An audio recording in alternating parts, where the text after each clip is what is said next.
అది వాస్తవం, అది కాదనడానికి లేదు. కాబట్టి ఆ జరిగిన పొరపాటును సరిదిద్దుకుంటాము. కానీ వారు చెప్తుంది ఏంటంటే ఫ్యూచర్ లో వస్తాయి 4 లక్షల ఉద్యోగాలు అవకాశాలు కల్పించాము, అవకాశాలు కల్పించాము, ఫ్యూచర్ లో వస్తాయనేది మీరు మీ తాలూకా భావం, మీ ప్రభుత్వం తాలూకా ఉద్దేశం. Absolutely no controversy, absolutely there is no controversy. కాదు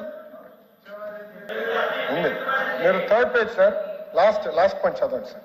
థర్డ్ పేజ్ గౌరవ సభ్యులు ఏమనుకోకపోతే దయచేసి నేను కోరేది లాస్ట్ పాయింట్ సార్, చాలా స్పష్టంగా ఉంది. ఇక్కడ ఏమంటే సార్ ఈ రోజు పెట్టుబడులు పెడితే 2-3 సంవత్సరాలు పడితే ఉద్యోగాలు వచ్చేదానికి, అది నేను అనేది అదే చెప్తున్నాను. మేము ఇప్పుడు కల్పించాం అనలేదు త్రిమూర్తులు గారు, మేము ఇప్పుడే కల్పించామని ఎక్కడ అనలేదని మేము చెప్తున్నాం సార్.